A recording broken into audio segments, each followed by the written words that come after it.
6월 30일 KMA 뉴스브리핑 시작하겠습니다. 의료기관이 신생아 부모를 대신해서 출생신고를 하도록 강제하는 방안이 추진돼 의료계가 반발하고 있습니다. 최근 법무부는 분만 의료기관에 출생신고 의무를 부여하는 내용의 법안을 입법 예고했는데요. 의사들은 우리가 무슨 동사무소 공무원이냐며 이해할 수 없다는 분위기입니다. 대한개원의협의회는 성명을 내고 의료기관은 환자를 진료하는 곳이지 나라의 행정 업무를 맡는 기관이 아니라고 비판했습니다. 특히 출생신고를 하려면 여러 가지 개인정보를 다뤄야 하는데 의료기관은 그럴 자격이 없어서 개인정보보호법을 위반할 소지가 크다고 지적했습니다. 불법 체류자나 무국적자, 외국인, 또 싱글맘 등이 아이를 출산한 경우 의사는 산모가 알려준 정보가 사실인지 확인할 방법이 없다는 겁니다. 협의회는 개정안이 행정 편의적이고 비현실적인 방안이라며 상식적으로 납득할 수도 동의할 수도 없다고 목소리를 높였습니다. 코로나19 최전선에서 애쓰는 공중보건 의사들이 제대로 된 처우를 받지 못하고 있다는 소식을 여러 번 전해드렸었죠. 앞으로는 적정한 보수를 지급하지 않는 지역엔 공보의 배치가 취소됩니다. 국회는 어제 이런 내용의 농어촌 보건의료 특별법 개정안을 통과시켰는데요. 이에 따라 보건복지부 장관은 공보의 보수와 수당 등에 대한 현황 조사를 실시하고 제대로 지급하지 않고 있다는 사실이 확인되면 배치를 취소할 수 있도록 규정했습니다. 이날 본회의에선 또 무자격자가 전문 의약품을 구입할 경우 처벌하도록 하는 약사법 개정안도 통과됐습니다. 일부 한의사들이 한약에 스테로이드나 에페드린 성분을 넣어 팔다가 적발되는 사건이 잇따르면서 마련된 법안인데요. 앞으로는 이런 전문의약품을 판매 자격이 없는 자로부터 취득한 사람은 100만 원 이하의 과태료를 부과하고 신고한 사람에겐 포상금도 지급합니다. 수도권의 코로나19 확산세가 예사롭지 않습니다. 오늘 0시 기준 신규 확진자는 794명 발생했는데 지난 4월 23일 이후 68일 만에 최다 기록입니다.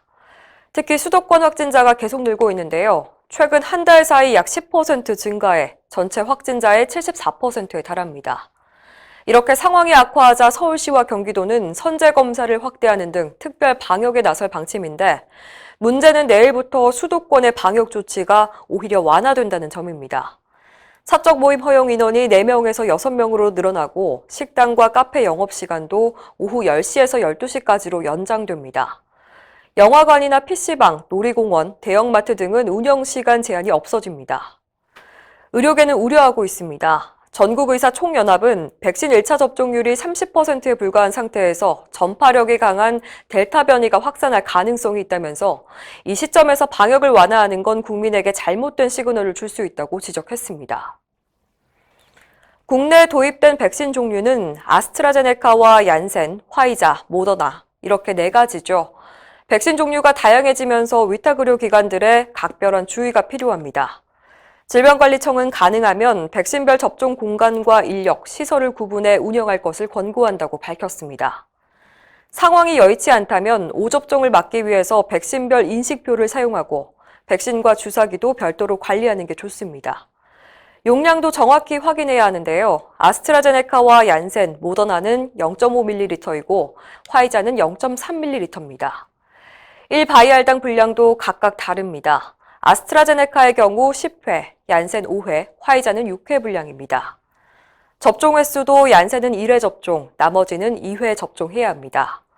그리고 접종 후 이상 반응 관찰도 필수인데요. 접종 뒤 15분에서 30분 정도 관찰하고 의심 환자는 예방접종 관리 시스템을 통해 신고해야 합니다. 만성질환을 갖고 계신 분들은 코로나19 백신을 맞아도 괜찮을지 많이 불안하시죠? 류마티스 환자들도 마찬가지일 텐데요. 전문가들은 반드시 접종할 것을 권유합니다.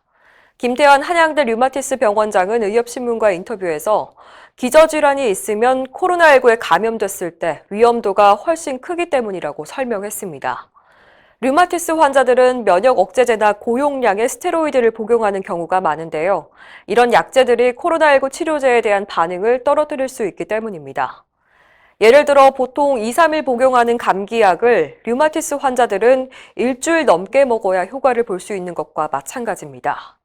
김태환 원장은 또 현재 국내에서 접종하는 코로나19 백신은 생백신이 아니기 때문에 면역 억제제를 사용하더라도 백신으로 인한 감염 위험성은 없다고 강조했습니다. 이상으로 뉴스 브리핑을 마칩니다. 자세한 사항은 의협신문을 참고하시길 바랍니다.